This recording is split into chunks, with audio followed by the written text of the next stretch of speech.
কুরবানির মাংসের মধ্যে সবচেয়ে মূল আকর্ষণীয় যে জিনিসটা সেটা হচ্ছে ভুঁড়ি বা বট ভাজি। আমার কাছে অনেক বেশি ভালো লাগে বট ভাজি। আপনাদের কাছে কেমন লাগে অবশ্যই কমেন্ট করে জানাবেন। আজকে খুব ইজিভাবে আপনাদের সাথে এই বট ভাজির রেসিপিটা শেয়ার করব। আসসালামু আলাইকুম, ওয়েলকাম করছি আরও একটি ব্লগ ভিডিওতে। কেমন আছেন সবাই? আশা করি সকলেই ভালো আছেন। আলহামদুলিল্লাহ আমিও ভালো আছি। এই তো সকালের নাস্তা রেডি করে নিচ্ছি। খুবই হালকা পাতলা নাস্তা কিন্তু স্বাস্থ্যকর। যাই হোক, বাসায় ব্রেড থাকলে আমার ছেলের জেলি আর ব্রেড হলে আর কিছুই লাগে না। আর আমিও আজকে তার সাথে সাথে ব্রেড আর জেলি খেয়ে নিয়েছি, সাথে একটু কফি খেয়ে নিলাম। কফিটা সাধারণত আমি খাই না, তার কারণ হচ্ছে আমি যেহেতু আমার প্রচুর গ্যাস করে কফি খেলে। তো যাই হোক, কি আর করা, হাতে একদম সময় নাই, ভাবলাম যে খুব দ্রুতই আসলে কফিটা বানিয়ে খাওয়া যাবে, তো পানিটা গরম করে কফিটা করে নিলাম। তো যাই হোক, এইদিকে নাস্তাটা করে ফেলেছি, করে তারপর হচ্ছে একটা খুবই ঝামেলার কাজ, সেটা হচ্ছে ভুঁড়ি পরিষ্কার করা। ভুঁড়িটা পরিষ্কার করেছি, অফ ক্যামেরাতেই করে নিয়েছি, যেহেতু শ্বশুরবাড়ি থেকে পরিষ্কার করে আনা হয়নি। এগুলো সব প্রসেসিং বাসায় এসে করেছি। আর এখানে হলুদ কালার থাকার মেন কারণ হচ্ছে আমরা কিন্তু হলুদ দিয়ে তারপর হচ্ছে ভুঁড়িটাকে সেদ্ধ করি, সেই জন্য কিন্তু ভুঁড়ির কালারটা হলুদ, সাদা না। অনেকেই হয়তো প্রশ্ন করতে পারেন, যেহেতু অনলাইন প্ল্যাটফর্মে কাজ করতে এসেছি, এখানে কিন্তু অনেক মানুষ অনেক রকম মন্তব্য করেন, সেই জন্য বলে দেওয়া। তো যাই হোক, আমি রান্নাটা বসিয়ে দিয়েছি।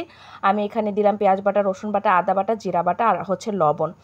আর এদিকে দিলাম ধনিয়া গুঁড়ো, জিরা গুঁড়ো আর হচ্ছে মরিচ গুঁড়ো, আর ওইদিকে গরম মশলা গুঁড়ো দিব। আর পরবর্তীতে আমি দিব হচ্ছে এলাচ, দারচিনি, তেজপাতা। আপনারা চাইলে কিন্তু এই শুকনো যে মশলাগুলো আছে এগুলো কিন্তু তেলেও দিতে পারেন। আমি আজকে তেলে দিইনি, কারণ ফ্লেভার এমনিতেও ছড়িয়ে যাবে, কারণ ভুঁড়িটা অনেকটা লেন্দি প্রসেসের ব্যাপার, কারণ অনেকটা সময় নিয়ে রান্না করতে হয়।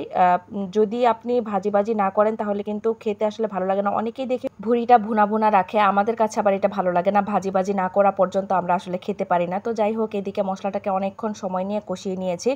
আর হচ্ছে ভুঁড়িতে একটু রসুন বাটা আর হচ্ছে আদা বাটাটা নর্মালি মাংসের তুলনায় একটু বেশি দিবেন, তাহলে ভুঁড়ির যে একটা ফ্লেভার থাকে, এক্সট্রা স্মেল থাকে, সেটা কিন্তু চলে যাবে। আর লাস্টে আমি একটা কাজ করব, সেই কাজটা করলে কিন্তু ভুঁড়ির টেস্টটা আরও দ্বিগুণ বেড়ে যায়। তো যাই হোক, ভিডিওটা দেখতে থাকেন, তাহলে লাস্টে কিন্তু সেই টিপসটা দেখে নিতে পারবেন। আর এই তো ভুঁড়িটা দিয়েও কিন্তু আমি প্রায় 8 থেকে 10 বার কষিয়ে নিয়েছি। কষিয়ে কিন্তু আসলে এটা রান্না করতে হবে, তা না হলে কিন্তু দেখা যাচ্ছে যে ভুঁড়িটা খেতে ভালো লাগবে না। খুবই অল্প অল্প করে পানি দিয়ে তারপর হচ্ছে কষিয়েছি। আর পানিটা যতবার ব্যবহার করেছি প্রত্যেকবারই গরম পানি ব্যবহার করেছি। আর এই তো যখন ভুঁড়িটা মোটামুটি সেদ্ধ হয়ে এসছে, তখন আমি একটু বড় বড় করে কেটে রসুন দিয়ে দিলাম আর পেঁয়াজ দিয়ে দিলাম। এইটাও যখন শুকিয়ে গিয়েছে, যখন ভুঁড়িটা একদম হয়ে গিয়েছে পারফেক্টলি, তখন আমি এই তো সম্বারটা দিয়ে দিচ্ছি। এখানে পেঁয়াজ, রসুন আর হচ্ছে শুকনো মরিচ দিয়ে তারপর ফোড়ন দিয়ে দিলাম।